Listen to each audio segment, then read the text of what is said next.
সুপ্রিয় দর্শক মণ্ডলী, সংবাদ পর্যালোচনা ভিত্তিক অনুষ্ঠান আজকে সংবাদপত্রে আপনাদের সবাইকে স্বাগত জানাচ্ছি। সংবাদ বিশ্লেষক আশরাফ কায়সার রয়েছেন আমাদের সঙ্গে। আশরাফ, স্বাগত আপনাকে। ধন্যবাদ মতি ভাই। দৈনিক ইত্তেফাকের শিরোনাম হচ্ছে তারেক জিয়া সহ পলাতক আসামিদের গ্রেপ্তারের চেষ্টা অব্যাহত আছে প্রধানমন্ত্রী। চোরাচালানের পর মিলছে রাজনৈতিক সংশ্লিষ্টতা, এমপি আজিম হত্যাকাণ্ড, সমকাল ওয়াল স্ট্রিট খেয়ে রিয়াজ এখন মতিঝিল পাড়ায়, 5 প্রশ্নে আটকা ঝিনাইদহ আওয়ামী লীগের সম্পাদক মিন্টু। মানবজমিন বেরিয়ে আসছে আরও কয়েক নেতা ও অর্থের যোগানদাতার নাম। স্বরাষ্ট্রমন্ত্রীকে আনার কন্যা কেউ যেন ছাড় না পায়। আমাদের সময় শাহিন মিন্টু ফোন আলাপে খুনের চূড়ান্ত প্রস্তুতি। সরকারের ঋণ ছাড়িয়েছে 8.5 লাখ কোটি টাকা।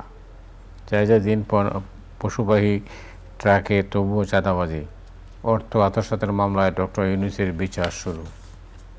কালবেলা বিব্রত পুলিশে আতঙ্কে বেনজির বলয়। শেরে বাংলার শের ফোরকান পরিবার। দেশ রূপান্তর গণস্বাস্থ্য এখন ভগ্ন স্বাস্থ্য। কড়াকড়ির সময় প্রশিক্ষণের নামে জমায়েত। আজকের পত্রিকার সোনার চক্রে 1375 জন চোরাচালান। তারল্য সংকট প্রকট ধারে চলছে ব্যাংক।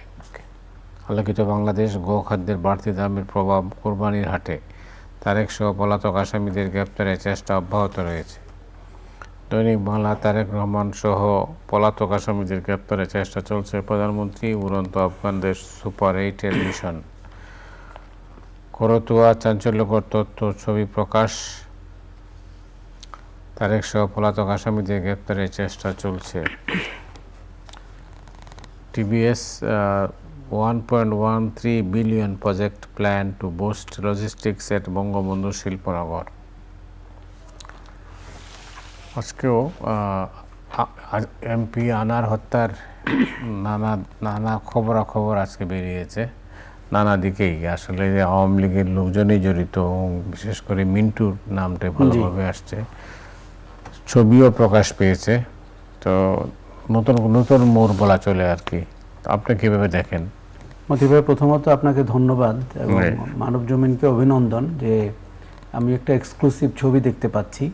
এবং দেখুন, এরকম চাঞ্চল্যকর খুন এবং লোমহর্ষক এবং যে আমরা ইতিমধ্যে যে বর্ণনা বুঝতে পেরেছি, যদিও যত দিন যাচ্ছে ঘটনা কিন্তু বদলে যাচ্ছে। আগে মনে হয়েছিল যে আন্ডারওয়ার্ল্ডের এক ধরনের সংঘাত থেকে মৃত্যু হতে পারে এবং সোনা চোরাচালান, তাদের বকেয়া পাওনা নিয়ে, কিন্তু এখন মনে হচ্ছে রাজনৈতিক প্রতিদ্বন্দ্বিতার বিষয় রয়েছে। বিশেষ করে জেলার আওয়ামী লীগের যে নেতা মিন্টুকে ডিবি কার্যালয়ে নেওয়া হয়েছে, আমার মনে হচ্ছে যে এতে করে খুব বড় অগ্রগতি হতে পারে। গ্যাসবাবু বলে একজন আছেন দলের আরেকজন নেতা। এখন একটা জিনিস, মানবজমিনে যে ছবিটা ছাপা হয়েছে, আমরা কিন্তু নৃশংসতা মানে কতভাবে আটকে রাখা হয়েছে মানুষটাকে, কিভাবে, আমি ঠিক নিশ্চিত না এটি কি মৃত্যুর আগের ছবি নাকি মৃত্যুর পরের ছবি, কিন্তু সেই ছবি থেকে আমরা নৃশংসতার পর্যায়টি টের পাই।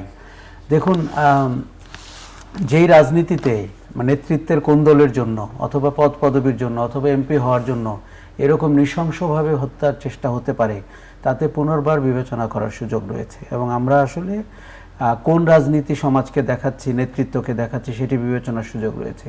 দ্বিতীয় যেটি মনে হয়েছে যে ওই সীমান্ত জেলাগুলোতে আপনার সবকিছুই সোনা চোরাচালানের সাথে যুক্ত এবং এয়ারপোর্ট থেকে শুরু করে, আজকের পত্রিকায় শিরোনাম দিয়েছে সোনার চক্রে 1375 জন যুক্ত। জি, এবং আপনি দেখবেন যে ওই জেলাগুলোতে রাজনীতিবিদ থেকে শুরু করে প্রশাসন, এমনকি কোনো কোনো গণমাধ্যম কর্মী, এমনকি সামাজিক অন্যান্য ব্যক্তিবর্গ, পুরো জেলার আপনি যদি অর্থনৈতিক অবস্থা দেখেন এবং আপনি যদি সেখানকার জীবনযাপনের পর্যায়টা দেখেন, তার সাথে এই যে ঢাকা এয়ারপোর্ট থেকে যে শোনা যায়, এবং আমি এমনও শুনেছি যে এয়ারপোর্ট থেকে সীমান্তের জেলাতে পৌঁছে দেওয়ার জন্য সার্ভিস রয়েছে।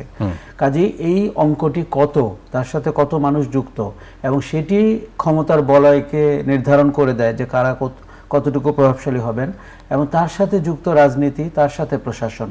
ফলে আমার মনে হয় এমপি আনার হত্যার ভিতর দিয়ে তদন্ত তো নিশ্চিতভাবে হওয়া দরকার, এবং দলের নেতৃত্বের কোন্দল হয়ে থাকলে সেটি বেরিয়ে আসা উচিত, এবং টাকা পয়সার বখরার বিষয় থাকলে, সোনা চোরাচালানের বিষয় থাকলে সেটি বেরিয়ে আসা উচিত, যাতে করে আমরা দেখতে পাই যে সমাজটি কোন জায়গায় দাঁড়িয়ে এই বিষয়টিতে। তার মেয়ে কিন্তু স্বরাষ্ট্রমন্ত্রীর সাথে দেখা করেছেন এবং বলেছেন যে তদন্ত যেন নিরপেক্ষভাবে আগায়, সাহসের সাথে আগায়, কাউকে যেন স্পেয়ার করার চেষ্টা না হয়। আমরাও তাই চাই। এবং আপনি জাস্ট পরিবারের কথা একবার ভাবেন, তাদের নিশ্চয়ই তাদের কারো পিতা, কারো স্বামী, কাজেই এই ঘটনা তবে যেভাবে বিভিন্ন মোড় ঘুরছে, আগামীতে আর কোনো মোড়ে দিকে যায় কিনা সেটিও দেখার বিষয় রয়েছে। ধন্যবাদ। আপনি জানেন যে আরেকটা খবর আছে, ওইটা এর ফলো আপ স্টোরি, বেনজির পরিবারের আরও জমি ফ্ল্যাট জব্দের নির্দেশ, জব্দ করা হচ্ছে। আমরা প্রতিদিনই খবর পাচ্ছি। এখন আমাকে আজকে একজন বলছিলেন যে এরপরে দেখতে দেখতে 64টা জেলায় তার সম্পদের বিবরণ পাওয়া যায় কিনা। একটা মানুষের দুর্নীতি, ক্ষমতার অপব্যবহার যে কত বিস্তৃত হতে পারে সেটি কিন্তু বেনজির একটা উজ্জ্বল উদাহরণ এখন। কেননা আরও 8টি অ্যাপার্টমেন্টের সন্ধান পাওয়া গেছে, আরও 27 বিঘা জমির সন্ধান পাওয়া গেছে, তাও ভিন্ন জেলায়। পার্বত্য জেলাগুলোতে পাওয়া গেছে, সেন্ট মার্টিনে পাওয়া গেছে, ঢাকা শহরে তো গুলশানে অ্যাপার্টমেন্টের খবর পাওয়া গেছে। আমি দুটি বিষয়ের দিকে নজর দিতে চাই। একটি হচ্ছে যে কোন শাসনামলে বেনজির ক্ষমতা পেয়েছিলেন এবং তার ক্ষমতার অপব্যবহার করে উনি সম্পদ আহরণ করেছেন। আপনি একটা দেখুন যে গোপালগঞ্জে তার সম্পদ যেটা তিনি দখল করেছেন মূলত সংখ্যালঘু মানুষের থেকে, হিন্দু অধ্যুষিত জনগোষ্ঠীতে। এই সরকার রাজনীতির একটা বড় উপাদান হচ্ছে হিন্দুদেরকে সুযোগ সুবিধা দেওয়া, তাদের ভোট অর্জন করা। কাজেই কেউ কি খেয়াল করলেন না যে তার ওই পার্কটা আসলে কত কাদের জমি নিয়ে করেছেন, এটি একটা দেখার বিষয়। আর দ্বিতীয় হচ্ছে, আপনি জানেন যে র্যাবের এবং পুলিশের এক্সট্রা জুডিশিয়াল কিলিং নিয়ে অনেক কথা হয়েছে। বিশেষ করে মার্কিন যুক্তরাষ্ট্র র্যাবকে কিন্তু স্যাংশন দিয়েছে এক্সট্রা জুডিশিয়াল কিলিংয়ের জন্য, এবং তাদের 7 জন শীর্ষ নেতৃত্ব কিন্তু যুক্তরাষ্ট্রে যাওয়ার কোনো অধিকার রাখেন না, তাদের পরিবারবর্গের ব্যাপারেও। বেনজির আহমেদের সম্পদ, দুর্নীতি, ক্ষমতার অপব্যবহার এটি যেরকম গণমাধ্যমে আসছে, আমার ধারণা যে মানবাধিকারের বিরুদ্ধে বা মানবতার বিরুদ্ধে তার যে অপরাধ, এবং সেটি যদি করে থাকেন, সেটি গুপ্ত হত্যা হোক, সেটি এক্সট্রা জুডিশিয়াল কিলিং হোক, তিনি এবং তার মতো অন্যরা বিশেষ রাজনৈতিক পরিস্থিতিতে আমার ধারণা একটি গণকমিশন করা দরকার, একটি তদন্ত কমিশন করা দরকার। সেটি সরকার কতটা করতে আগ্রহী হবে আমি নিশ্চিত না, কিন্তু নাগরিকদের ভেতর থেকেও করা দরকার। কারণ আপনি মায়ের কান্নার মতো প্রতিবাদের কথা জানেন, যেখানে পরপর 3টি নির্বাচনের আগে অনেক রাজনৈতিক পরিচয়ের ব্যক্তিবর্গ, এমনকি রাজনৈতিক পরিচয়ের ব্যক্তিবর্গ না, তাদেরকেও কিন্তু হারিয়ে যেতে হয়েছে, খুঁজে পাওয়া যাচ্ছে না, অথবা কেউ চর্চার সেলে ছিলেন এরকম শুনেছি। সেই ক্ষেত্রে আমার ধারণা তার সম্পদের অপব্যবহার অথবা অর্থ লিপ্সা অথবা সম্পদ লিপ্সার পাশাপাশি মানবতার বিরুদ্ধে অপরাধ নিয়েও কিন্তু কথা বলা দরকার। কেননা এটি এখন খুবই প্রকাশ্য যে পুলিশের প্রধান বা র্যাবের প্রধান, এমনকি সেনাবাহিনীর প্রধান জেনারেল আজিজ, এরকম পদে যাদেরকে আমরা নির্বাচিত করছি বা প্রতিস্থাপন করছি, তাদের নৈতিক মানের অবস্থা কি এবং তারা ক্ষমতা দিয়ে কি করতে পারেন। আমার ধারণা, আমি যেটি বলে শেষ করতে চাই, যে এই দুইজন অবসরপ্রাপ্ত ব্যক্তির পাশাপাশি এই মুহূর্তে যারা ক্ষমতায় রয়েছেন তাদের উপরে নজর রাখা উচিত, এমনকি তাদের কারো কারো ব্যাপারে বেশি করে নজর রাখা উচিত। আমরা তাদের অবসরপ্রাপ্ত সময়ে এইরূপ কথা শুনতে আগ্রহী না, তাদের ক্ষমতায় থাকা অবস্থায় তারা তার অপব্যবহার করছেন কিনা সেটা জানতে আগ্রহী। এখন তো আপনি জানেন যে উনি দেশে নেই, যেটা বলা হচ্ছে আর কি, তো উনি কীভাবে গেলেন এই নিয়েও একটা বিতর্ক আছে। যাই হোক, আপনার কি মনে হয় উনি দেশে ফিরবেন? 15 দিন সময় নিয়েছেন। আমি খুবই সন্দিহান, কেননা দুটি জিনিস একটু ঘোলাটে। একটি হচ্ছে যে যেই মুহূর্তে তার ব্যাপারে আদালত কর্তৃক অনুসন্ধান হচ্ছে, তদন্ত হচ্ছে এবং ক্রোক করা হচ্ছে, সেই সময় উনি দেশ ছাড়েন কি করে? তার মানে বিষয়টি একটু স্ববিরোধী। আবার উনি একজন খুব পরিচিত ব্যক্তি, তিনি যখন বিমানবন্দর পার হন, এবং আমরা প্রচুর রাজনৈতিক পরিচয়ের ব্যক্তি, বিরোধী মতের ব্যক্তিকে কিন্তু বিমানবন্দরে আটক হতে দেখি। সেই ক্ষেত্রে তাকে বিমানবন্দর পার হয়ে সেটি দুবাই গেলেন অথবা সিঙ্গাপুরে গেলেন, সেটি কি করে ঘটলো? আরেকটা জিনিস হচ্ছে যে দুদকের কার্যালয়ে ওনার যে চিঠি দিয়েছেন বা আদৌ দিয়েছেন কিনা, সেটি উনি একা দিয়েছেন না পরিবারের সদস্যরা দিয়েছেন, স্ত্রী এবং কন্যারাও দিয়েছেন, এই বিষয়গুলো কিন্তু খুব পরিষ্কার না। উনি কি সময় চেয়েছেন নাকি দুদক নিজ থেকেই তাকে সময় দিয়েছেন? এখন আমাদের সংস্কৃতির দিকে যদি আমি একবার তাকাই, আমার ধারণা বেনজির আহমেদের ফিরে আসার সম্ভাবনা খুব কম। বিশেষ করে আজকে পর্যন্ত যখন দেখছি যে এই তদন্ত ক্রোক চলমান, এবং জেলা প্রশাসনের হাতে ক্ষমতা দেওয়া হচ্ছে, মৎস্যের হাতে ক্ষমতা দেওয়া হচ্ছে, বন পরিবেশের হাতে ক্ষমতা দেওয়া হচ্ছে। তার যে দখলকৃত সম্পদ সেগুলোকে দেখভাল করে রাখার জন্য গুলশানের অ্যাপার্টমেন্টটি দেওয়া হয়েছে দুদকের নিজের হাতেই, তারা সেটিকে দেখভাল করবেন। এই পরিস্থিতিতে উনি কেন ফিরে আসবেন? এবং আমাদের এখানে সংস্কৃতি সেটি হচ্ছে যে না ফিরে এসে উনি হয়তো কারোর সাথে যোগাযোগের চেষ্টা করবেন বাতাস ঘুরে যেতে, এই পর্যন্ত অপেক্ষা করতে। আপনি জানেন যে আমাদের প্রতি সপ্তাহে নতুন কোনো বিষয় সামনে চলে আসে, আমরা সেরকম কোনো বিষয় চলে আসলে হয়তো বেনজির আহমেদের বিষয়টি চাপাও পড়ে যেতে পারে। যে রাষ্ট্রীয় পুলিশ 6 জন শুনেছি যে পাহারা দিত, এখন বোধহয় সেই পাহারা নেই, আপনার কি মনে হয়? আমার তো ধারণা যে সরকার বিশেষ যে সুবিধাটি তাকে দিয়েছেন সেটি ছিল যে তার ব্যক্তিগত নিরাপত্তার জন্য, এবং উনি যেখানে থাকবেন সেখানেই তার নিরাপত্তা রক্ষীরা থাকবেন। আমি যতটুকু জেনেছি গুলশানের ওই বাসাতে এখন পুলিশ নেই, কেননা উনি তো দেশে নেই, কাজেই তার নিরাপত্তা রাখার বিষয়টি এই মুহূর্তে পুলিশের হাতে ন্যস্ত না। তবে পুলিশ বাহিনীর আপনার নৈতিক অবস্থা কি, যেমন তাদের মানসিক অবস্থা কি, তাদের হতাশার অবস্থা কি, এইটি নিয়েও আরেকবার চিন্তা করা দরকার। কেননা যেই পুলিশের প্রধান এরকম একটি অপকর্মের সাথে যুক্ত হতে পারেন এবং এত সম্পদ আহরণ করতে পারেন এবং প্রশ্নের ঊর্ধ্বে ক্ষমতার চর্চা করতে পারেন, এর একটা প্রভাব কিন্তু বাহিনীর উপরে পড়ে। এবং তার পরবর্তীতে অন্যরাও নিশ্চয়ই কেউ কেউ বেনজির হওয়ার চেষ্টা করেছেন, কেউ কেউ হয়তো সাহস নেই বলে চুপ করে থেকেছেন।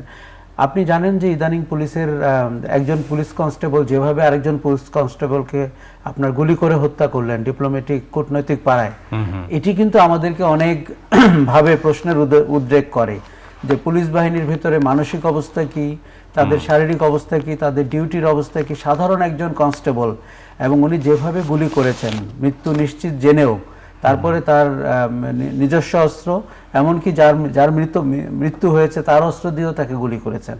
কাজেই আমরা পুলিশ বাহিনীকে দেখতে চাই নিয়ন্ত্রিত, যারা জনগণের সেবা করবেন। কিন্তু এই রকম প্রধান যদি আপনার থাকে এবং তারপরে যদি ভেতরে আরো প্রশ্নবিদ্ধ মানুষজন থাকে, আপনি আরো 2 জন কর্মকর্তার কথা আমরা গণমাধ্যমে দেখতে পাচ্ছি যে তারা অনেক সম্পদ আহরণ করেছেন, এদেরকে আপনি রেখে আপনি এরকম একটা বাহিনীকে শৃঙ্খলার ভেতরে রাখতে পারবেন কিনা, এই প্রশ্ন কিন্তু উঠবে। ধন্যবাদ। আমি কাগজে দেখছিলাম যে অর্থ আত্মসাতের মামলায় ডক্টর ইউনূসের বিচার শুরু। প্রফেসর ইউনূস বলেছেন লোহার খাঁচায় দাঁড়িয়ে থাকা অপমানজনক। দেখুন, এই বিচার শুরু হয়েছে এবং আমরা দেখতে চাই বিচার প্রক্রিয়া কোন দিকে যায়। 2টি জিনিস খুব গুরুত্বপূর্ণ। একটা হচ্ছে যে আমাদের অনেক ঔপনিবেশিক ব্যবস্থা আছে, বিশেষ করে আদালত পাড়ায় এবং জেলখানায়, যেটি দেখুন পাকিস্তান আমলেও বদলায়নি, আমাদের বাংলাদেশের 53 বছরেও বদলায়নি। প্রফেসর ইউনূস যেমনটি করে বলেছেন যে লোহার খাঁচার মধ্যে, আপনি চিন্তা করুন 2024 সালে আমি ধরে নিলাম উনি নোবেল বিজয়ী না, আমি ধরে নিলাম উনি একজন বিশিষ্ট নাগরিক না, কিন্তু একজন নাগরিককে আপনি কোনো অভিযোগ গঠন হওয়ার আগে অথবা তার বিচার হওয়ার আগে অথবা তিনি অভিযুক্ত হওয়ার আগে আপনি তাকে আদালত প্রাঙ্গণে লোহার খাঁচার মধ্যে রাখতে পারেন, এবং এইরকম জিনিস আমরা এখনো বলবৎ রেখেছি। এটি নিয়ে আমার মাথা হেট হয়ে যাচ্ছে। উনি বলেছেন বলে বলছি না, আমি অনেক দিন থেকে লক্ষ্য করছি যেই প্রক্রিয়াতে যেই ব্যবহার করা হয়, শুধু আদালত পাড়াতে না, আপনি যদি পুলিশ স্টেশনে যান, একজন মানুষের সাথে যে আচরণ করা হয়, আপনি যদি গোয়েন্দা সংস্থাগুলোর কোনো নজরদারির ভেতরে থাকেন, যে আচরণ করা হয়। আমরা অনেক সংবিধানের কথা বলি, আমাদের নাগরিক অধিকারের কথা বলি, আমাদের মৌলিক অধিকারের কথা বলি, দেশটা স্বাধীন হয়েছে বাক স্বাধীনতা নিশ্চিত করার জন্য, কিন্তু এটি তো অমানবিক। এটি তো একজন নাগরিকের সামনে আপনি করতে পারেন না। তাকে লোহার খাঁচায় রেখে আপনি কি লাভ করছেন? যদিও তাকে বলা হয়েছিল ওনার খাঁচার ভিতরে ঢুকতে হবে না, বাকিরা ঢুকলেও হবে। মানে এমন করে আপনি মুখ চেনে চেনে বিচার তার সুবিধা দিয়েও নিশ্চিত করতে পারেন। আমার ধারণা যারা শাসন করছেন, যারা রাজনীতিতে আছেন, তাদের গুরুত্বের সাথে দেখতে হবে যে দেখুন, আজকে হয়তো আপনি কাউকে শায়েস্তা করে খুব মজা পাচ্ছেন, মনে হচ্ছে যে আমার ক্ষমতা রয়েছে, আমি দেখালাম। একদিন যে আপনি ওই জায়গায় যাবেন না, তার গ্যারান্টি কিন্তু খুব বেশি নাই। কাজেই এই যে জেলখানার ভেতরে আপনি যখন গেট নিচু করে রাখেন, আপনার ঢুকতে গিয়ে মাথা নত করে ঢুকতে হয়, এগুলো ব্রিটিশ কলোনিয়াল আমলে শিখিয়েছি আমরা। ব্রিটিশ উপনিবেশিকরা, সরকারগুলো আমাদেরকে, নাগরিকদেরকে হেনস্থা করতো, তুচ্ছ তাচ্ছিল্য করতো, ছোট করে দেখতো, এইসব প্রক্রিয়ার ভেতর দিয়ে। দুঃখজনক হচ্ছে আমরা রাজনৈতিক পট পরিবর্তন করেছি, কিন্তু আমরা সেই ক্ষমতা প্রয়োগ করতে চেয়েছি, সেই চেয়ারে বসতে চেয়েছি এবং সেরকম অমানবিক হতে চেষ্টা করছি। আজকের ঘটনার জন্য আমি খুব লজ্জিত। আমার মনে হয়েছে যে রাষ্ট্রের খুব দ্রুত উচিত হবে, শুধু প্রফেসর ইউনূসের জন্য না, যে কোনো নাগরিককে যেন লৌহ খাঁচায় ঢুকতে না হয়, যে কোনো নাগরিককে যেন মাথা নিচু করে জেলখানায় না যেতে হয়। আজকে যিনি সরকার বিরোধিতা করছেন তিনি কিন্তু আরেকদিন এই শহরের, এই জাতির নায়কও হতে পারেন। তা সরকার বিরোধিতা আর রাষ্ট্র বিরোধিতা এক না, এটি সব সরকার গুলিয়ে ফেলার চেষ্টা করেন এবং বলার চেষ্টা করেন। আমার মনে হয় আজকে যিনি জেলখানায় যাচ্ছেন তিনি কালকে আমাদের জাতির জন্য খুব উজ্জ্বল উদাহরণ হিসাবে বেরিয়ে আসতে পারেন। ধন্যবাদ। দেশ রূপান্তরের শিরোনাম হচ্ছে গণস্বাস্থ্য এখন ভগ্ন স্বাস্থ্য, অর্থাৎ জাফরুল্লাহ চৌধুরীর মৃত্যুর পর গণস্বাস্থ্য কিন্তু অনেকটাই ভেঙে পড়েছে। এটি আমরা মানে আমি ব্যক্তিগতভাবে আমরা যখন বিচিত্রায় কাজ করতাম, জাফরুল্লাহ চৌধুরীর কাছে আমরা অনেকভাবে ঋণী। এরকম একজন দেশপ্রেমিক, এরকম একজন দূরদর্শী, এরকম সাহসী এবং নিজের জীবনকে বিবেচনায় না রেখে প্রতিষ্ঠান দাঁড় করানো এবং যেই প্রতিষ্ঠান দেশের কল্যাণে কাজ করতে পারে সেটির আমি ডক্টর জাফরুল্লাহ চৌধুরীর মতো অন্য নাম আমার খুঁজতে কিন্তু বেশ কষ্ট হচ্ছে। আপনি দেখুন আমাদের যে ওষুধ ইন্ডাস্ট্রি তৈরি হয়েছে এবং $5 বিলিয়ন ইন্ডাস্ট্রি, তাদের কিন্তু কৃতজ্ঞ থাকা দরকার ডক্টর জাফরুল্লাহ চৌধুরীর কাছে। আমরা একসময় এই শহরেই প্রায় 30 থেকে 33টা বিদেশি কোম্পানিকে, ওষুধ কোম্পানিকে কাজ করতে দেখেছি। সেটি আইসিআই হোক, অ্যালবার্ট ডেভিড হোক, সিবাগেগি হোক। একটা নীতির কারণে আপনি দেখেছেন যে আজকে ইনসেপ্টা, বেক্সিমকো, স্কোয়ারের মতো প্রতিষ্ঠান দাঁড়িয়েছে একজন মানুষের লড়াকু ভূমিকার কারণে, সেটি ডক্টর জাফরুল্লাহ চৌধুরী। উনি যে স্বাস্থ্যনীতি করতে চেয়েছিলেন সেই স্বাস্থ্যনীতি যদি বাংলাদেশে বাস্তবায়িত হতো, আমার ধারণা আমাদের আজকের যে রোগী হিসাবে আমাদের যে ভোগান্তি এবং আমাদের স্বাস্থ্য ব্যবস্থার যে অস্বচ্ছতা এবং কে কতটুকু দায়িত্ব নিচ্ছেন, কি নিচ্ছেন না, এই প্রশ্নের একটা সমাধান আমরা খুঁজতে পেতাম। এরকম একজন দূরদর্শী মানুষ এবং এরকম একজন সাহসী মানুষ যিনি নীতি প্রণয়ন করতে চেয়েছিলেন দেশের ভালোর জন্য, তার প্রতিষ্ঠান হচ্ছে আপনার গণস্বাস্থ্য। আমরা গত কয়েক বছর থেকে টের পাচ্ছি, যেহেতু উনি স্পষ্টবাদী ছিলেন, উনি কখনো কখনো বিএনপি রাজনীতির সাথে যুক্ত ছিলেন বা মতামত দিচ্ছিলেন, সরকারের এক ধরনের রোষানলে উনি পড়েছিলেন এবং গণস্বাস্থ্যের সাভার ক্যাম্পাসে আমরা দেখেছি দখল করা হয়েছে এবং ওইখানে আপনার স্থানীয় রাজনৈতিক লোকজন তাকে আক্রমণ করেছেন। প্রতিষ্ঠানটিকে বাঁচানো খুব জরুরি এবং আমাদের একটা সংস্কৃতির দিকে তাকাতে হবে। আমি গ্রামীণ ব্যাংকের ক্ষেত্রেও বলবো, আমি প্রফেসর ইউনূসের প্রতিষ্ঠানগুলোর ক্ষেত্রে বলবো, আপনি তার বিরোধিতা করতেই পারেন, ডক্টর জাফরুল্লাহ চৌধুরীরও আপনি বিরোধিতা করতে পারেন, কিন্তু আমরা যেন প্রতিষ্ঠান ধ্বংসের জন্য কাজ না করি। কেননা এই জাতির, এই শহরের, এই দেশের প্রতিষ্ঠান সৃষ্টির গল্প কিন্তু খুব কম। আমরা এককভাবে ব্যক্তি হয়েছি, খুব অল্প কয়েকজন মানুষ আছেন যারা প্রতিষ্ঠান সৃষ্টি করেন এবং যারা ব্যক্তি হিসাবেই প্রতিষ্ঠান। এইসব মানুষকে আমাদের মনে হয় রাজনীতির ঊর্ধ্বে উঠে সম্মান করার একটা অভ্যাসে আসতেই হবে। প্রতিহিংসা করে আপনি তো থাকতেই পারেন, কিন্তু প্রতিহিংসা যে আমাদেরকে খুব বেশি দূর এগিয়ে নেয় না, ইতিহাস কিন্তু তেমনটি বলে। গণস্বাস্থ্যের ক্ষেত্রে আমার ধারণা, গণস্বাস্থ্যের ব্যবস্থাপনার জায়গায় সরকারের পৃষ্ঠপোষকতা, আপনি জানেন যে সরকারের সহযোগিতা না থাকলে এ ধরনের প্রতিষ্ঠান চালানো কঠিন। আমি শুধু একটা বিষয়ে নজর দিব যে আপনার কোভিডের সময় ডক্টর জাফরুল্লাহ চৌধুরী চেষ্টা করেছিলেন যে কম খরচে ভ্যাকসিন আবিষ্কার করা যায় কিনা। এটিতে আমার মনে হয়েছে যে সরকারের সহযোগিতা আমি দেখতে পাইনি, এমনকি গুরুত্বের সাথে দেখা হয়নি। হতেও তো পারতো, আমরা হয়তো ভ্যাকসিন আবিষ্কার করে পৃথিবীতে নাম করতে পারতাম। ধন্যবাদ আপনাকে। আমাদের সময় শিরোনাম হচ্ছে সরকারের ঋণ ছাড়িয়েছে 8.5 লাখ কোটি টাকা। এটি অত্যন্ত উদ্বেগজনক। প্রথম কথা যে আপনার ব্যাংকে তো প্রাইভেট সেক্টরের সহযোগিতার জন্য ঋণ নিতে হবে। সেখানে যদি সরকার আপনার সিংহভাগ নিয়ে নেয়, সেখানে যদি সরকার প্রাইভেট সেক্টরের প্রতিদ্বন্দ্বী হয়ে ওঠে, তাহলে কিন্তু আপনার যারা ব্যবসা করছেন, যারা কলকারখানা চালাচ্ছেন, যারা রপ্তানি করছেন, তারা আপনার কোথা থেকে ঋণ পাবেন? কেননা আমাদের ঋণের যে আরও কয়েকটি জায়গা রয়েছে ব্যাংক ছাড়াও, যে আপনি শেয়ার মার্কেটে যাবেন, বন্ড ইস্যু করবেন। শেয়ার মার্কেটের অবস্থা, স্টক মার্কেটের অবস্থা কিন্তু খুব প্রশ্নবিদ্ধ। আমরা এখনও নিশ্চিত করতে পারিনি স্বয়ংক্রিয়ভাবে চলে এমন একটি স্টক মার্কেট রয়েছে। ফলে আপনার একজন স্টার্ট আপের কথা বলি অথবা একটা প্রতিষ্ঠিত কোম্পানির কথা বলি, যার নতুন করে ঋণ নিয়ে তার প্রতিষ্ঠানের সম্প্রসারণ বা ফ্যাক্টরি সম্প্রসারণ করতে হবে, উনি যাবেন কোথায়? বাজেটের ক্ষেত্রে আমার এবার আরও কিছু জায়গায় মনে হয়েছে যে এটি ছাড়াও ব্যাংক, আমাদের তো সবচাইতে রেগুলেটেড এবং জরুরি ইন্ডাস্ট্রি হচ্ছে ব্যাংকিং অ্যান্ড ফাইন্যান্স। সেটিকে আমার মনে হয়েছে যে আমাদের খুব নাজুক এবং খুবই দুরবস্থার ভেতরে ফেলে দেওয়া হয়েছে।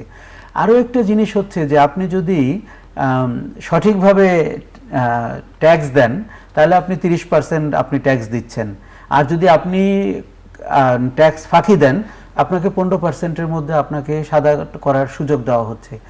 কোন মানুষের ইচ্ছা হবে যে আমি রেগুলার একজন ট্যাক্স প্রদানকারী ব্যক্তি হব? সে তো চেষ্টাই করবে যে আমি যেন কম ট্যাক্স দিয়ে আমার কালো টাকা সাদা করতে পারি। আমার ধারণা খুব বড় মাপের একটা মানে গড়বড় তৈরি হয়েছে বাজেটে, এবং আমার ধারণা যে সরকারের সমর্থিত বা যারা সরকারের কথা বলে অনেক ফুলে ফেঁপে উঠেছেন তাদের এক ধরনের প্রত্যক্ষ অথবা পরোক্ষ প্রভাব রয়েছে এই বাজেটের নীতি প্রণয়নের ক্ষেত্রে। কি বলতে চান? আমি বলতে চাচ্ছি যে দেখুন, আমরা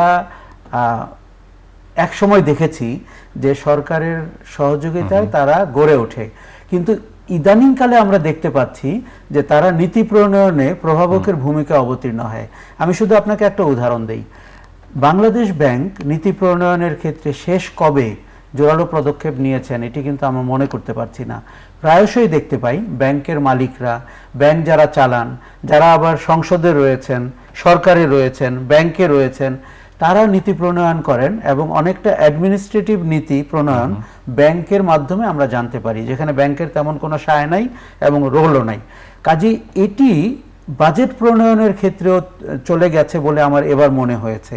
কেননা একটা সরকারের যে রাজনৈতিক সদিচ্ছা অথবা আপনার যে ম্যান্ডেট এবং সে যেভাবে চিন্তা করতে পারে তার কিছুটা ব্যত্যয় মনে হচ্ছে যে যারা স্বার্থান্বেষী গ্রুপ রয়েছে, প্রভাবশালী গ্রুপ রয়েছে, তারা কি বাজেট প্রণয়নে ভূমিকা রেখেছে কিনা। এই ক্ষেত্রে আমি দেখছিলাম যে সরকারের ব্যাংক ঋণে বেসরকারি খাত ক্ষতিগ্রস্ত হবে, সিপিডি বলছে। তো একটা সাবেক পরিকল্পনা মন্ত্রী এম এ মান্নানের একটা কোটেশন আছে, আমরা বাস করি ভূতলে আর বিনিয়োগ করি পাতালে। উনি যখন মন্ত্রী ছিলেন তখনও উনি অনেক স্পষ্ট কথা বলেছেন অথবা ইঙ্গিত দিতে চেষ্টা করেছেন, ইঙ্গিত দিতে চেষ্টা করেছেন। দেখুন, আমার ধারণা প্রফেসর রেহমান সোবহান কথাটি বলেছিলেন যে এখানে ব্যাংক ডিফল্টার হওয়া আপনার বিজনেস মডেলের অংশ হয়ে গেছে। আপনি শুধু একবার কল্পনা করুন, আজকের যে ছেলেটি বিশ্ববিদ্যালয় থেকে বেরিয়েছে, সে ব্যবসা করতে চায়, এন্টারপ্রেনার হতে চায়, স্টার্ট আপ করতে চায়, তাকে মাথায় রাখতে হবে তার সৃজনশীল ক্ষমতাকে না, তার যে উদ্ভাবনী কৌশল সেটিকে না। সে যদি ব্যাংক ডিফল্টার হতে পারে তাহলে তার বিজনেসটা সাস্টেনেবল হবে। খুবই ভয়ঙ্কর চিত্র কিন্তু। তার মানে আমরা পৃথিবী যেদিকে যাচ্ছে, যে সৃজনশীলতা দিয়ে, ক্রিয়েটিভিটি দিয়ে, ডিসরাপশন দিয়ে আপনি সামনের দিকে এগিয়ে যাবেন, আমাদের এখানে অর্থনীতি আপনাকে বলছে অন্য কথা এবং আপনাকে বলছে যে আপনি ঋণ নিতে যদি না পারেন এবং সেই ঋণ যদি আপনি ফেরত না দিয়ে থাকতে না পারেন তাহলে আপনার পক্ষে একজন এন্টারপ্রেনার হিসাবে গড়ে ওঠা খুব কঠিন হবে। আমাদের এই রোগকে খুব দ্রুত স্বীকার করতে হবে এবং তার এক ধরনের নিরাময়ের জন্য আমাদের শুরু করতে হবে। আমরা কেন বাজেটের দিকে তাকিয়ে থাকি? কেননা বাৎসরিক বাজেটেই আপনি সেটিকে অনেকটা প্রকাশ্যভাবে সামনে আনতে পারেন। এবারের বাজেটে এর ব্যাপারে প্রশ্ন বেশি উঠেছে উত্তর পাওয়ার চেয়ে। অনেক অনেক ধন্যবাদ আপনাকে। ধন্যবাদ। দর্শক মণ্ডলী, আজ পর্যন্তই। আগামীকাল আবার দেখা হবে। শুভরাত্রি।